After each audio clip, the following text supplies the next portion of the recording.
BFM Business, jusqu'à 18h, l'émission 100% Bourse. Intégrale Bourse, avec Vincent Touraine.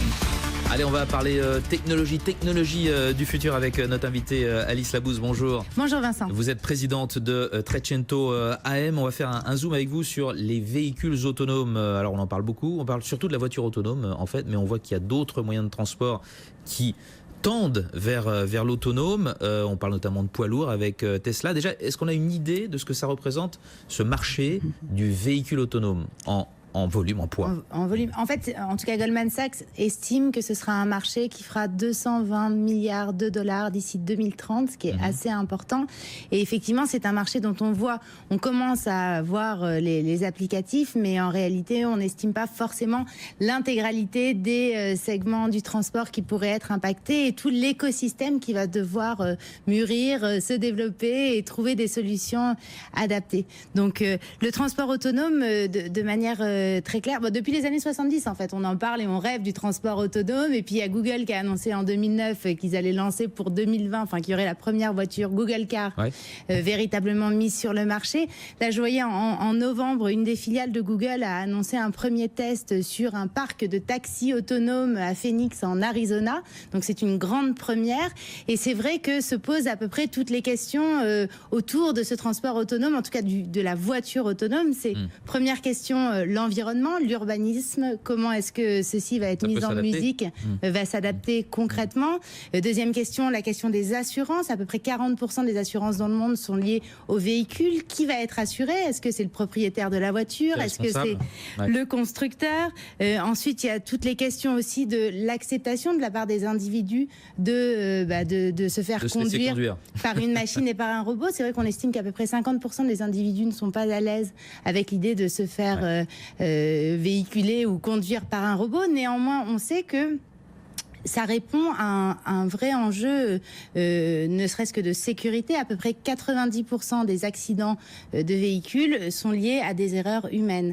Et donc, a priori, même s'il y a eu une tentative qui n'a pas très bien réussi avec une Tesla, très clairement, a priori, cela devrait apporter un peu plus de sécurité. Je crois aussi qu'il y a eu des taxis autonomes Uber qui sont retournés. Ils étaient testés, je crois, à Pittsburgh aux États-Unis.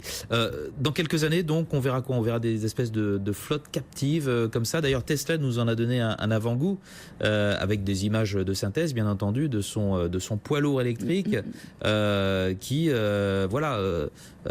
avançait, progressait sur les routes américaines en procession comme ça, hein, en convoi. Alors là, donc du coup, c'est le transport autonome, mais appliqué aux camions, tout simplement au transport de marchandises sur route. Et c'est vrai que Tesla a surpris un peu tout le monde en montrant qu'il était capable, alors notamment de rendre électrique un camion avec une batterie qui permettait d'avoir 800 km, qui était quand même pas si évident. Et donc c'est à la fois de l'électricité et puis en même temps de l'électricité solaire qu'il réussit à capter dans des batteries qui sont pas si grosses que ça.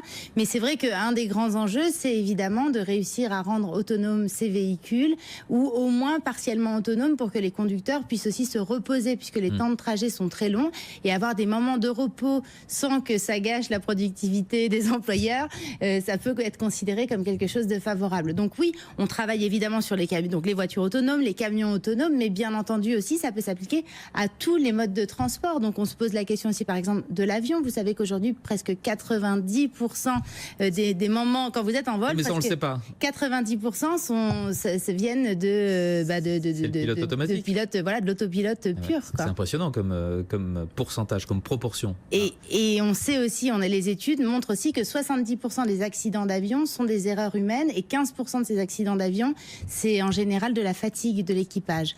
Donc c'est quand même... c'est déjà autonome à 90%. En réalité, on est à moitié dans des robots avions, mais on n'est pas tout à fait au courant. Mais il n'empêche qu'il y a eu des études qui ont montré quand même que les passagers ne sont pas trop d'accord et ne sont même pas prêts à accepter des billets moins chers parce qu'il y a des études qui ont été produites en la matière, et qu'en fait, même contre des billets moins chers, les gens veulent quand même un pilote dans l'avion. Parce que le premier poste de dépense, c'est l'équipage et c'est les pilotes sur une compagnie aérienne. Certainement le kérosène aussi. Oui. Il y a aussi le transport maritime qui peut s'adapter à ça. Un petit mot rapide. avant que vous nous disiez justement, boursièrement parlant, comment est-ce qu'on peut déjà commencer à s'y intéresser? Transport maritime aussi, on y pense et on va faire des expériences qui vont arriver très vite. Oui, Rolls-Royce a commencé. Aussi. Alors voilà, le ferroviaire, on sait que la SNCF souhaite pour 2019 faire un système de fret, enfin des trains de fret entre Paris et Lyon. Et puis un peu plus tard, ce sera carrément pour les passagers entre Paris et Lyon des premiers tests de transport autonome. Le métro, nous qui sommes parisiens, ça existe déjà, ça. Ça existe déjà, oui, tout à fait. Donc oui, non, mais c'est révélateur en tout cas de la capacité technologique que dont l'homme dispose pour créer des véhicules autonomes. Ça s'applique à tout, même au chariot élévateur, j'ai vu. Je sais pas si vous avez vu, il y a une mid-cap, small cap française qui s'appelle Balio. Balio, bien sûr. Qui travaille là-dessus. Alors boursièrement, justement, est-ce qu'on peut déjà commencer à s'y intéresser? Alors Balio en est un exemple. C'est pas vraiment c'est presque du transport autonome parce que c'est du chariot. C'est du chariot autonome, mais de toute façon, tout le domaine de la robotisation, et on le sait parce qu'on a créé un fonds sur la robotique il y a maintenant un an, est clairement en très forte croissance, et l'ajout de l'intelligence artificielle, de la connectique. La robotique, il faut qu'elle soit liée à l'intelligence artificielle. Intelligence artificielle, connectique, big data. Tout ça mis ensemble, un peu de semi-conducteurs, mais ça va avec l'intelligence artificielle. Les puces intelligentes permettent évidemment d'envisager des déploiements quasiment dans tous les secteurs d'activité. Et donc dans le transport autonome de manière très claire. Mais est-ce qu'on peut sortir, pardonnez-moi, des sentiers battus, des Google, des Tesla en termes d'investissement? Est-ce qu'il y a des idées qui vont au-delà de ça, auxquelles on ne pense pas forcément? Alors il y a des idées, mais c'est vrai qu'en France, un peu moins. Et en Europe, un peu moins. Il y avait un très beau... alors c'est moins. En fait, ce qui est plus accessible en bourse aujourd'hui, c'est plutôt l'automatisation, la robotisation industrielle.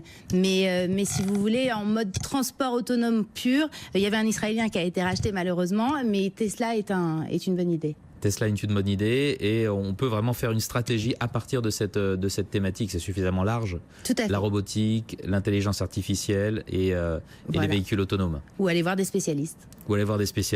Et c'est vraiment la prochaine révolution, parce que s'il devait y en avoir une, après l'Internet, après le cloud, ce sera la robotique, selon vous, couplée à l'intelligence artificielle. Bien entendu. C'est tout ce qui va venir changer, disrupter les différents secteurs d'activité. Ça, c'est un thème porteur, la disruption. La disruption. Exactement. Et c'est un thème qui est de plus en plus, effectivement, présent chez les sociétés de gestion, dont la vôtre, donc, j'imagine, Trecento. Tout à fait. AM. Merci beaucoup, Alice Labrousse, d'avoir été avec nous pour nous parler de cette révolution, donc, de la robotique, de l'intelligence artificielle. Présidente de Trecento AM. BFM Business, 16h, passé de 26 minutes. On va faire une nouvelle pause et s'intéresser à Wall Street 1 heure après l'ouverture, voir un petit peu où en est ce Dow Jones, qui pour la première fois passe le cap des 24 000 points. Apparemment, il est toujours au-delà de ces 24 000 points, 24 079, nous dira Sabrina Cogliosi. On se reprend un petit peu aussi sur les technologies qui nous ont fait très peur hier, les technologies du Nasdaq, mais on craque du côté des bourses européennes, de la bourse de Paris en particulier, qui jusqu'ici restait de marbre avec tout ce qui se passait, qui s'essoufflait hier au même moment de la journée, au moment où les grosses techs du Nasdaq pliaient. Mais aujourd'hui, c'est vraiment le frein de l'euro qui change la donne, qui fait qu'on passe en territoire négatif sur le CAC, moins 0,02 à 5397, avec un euro qui remonte fortement, plus 0,55% à 1,1912. BFM Business, Intégral Bourse, jusqu'à 18h, la bourse en temps réel.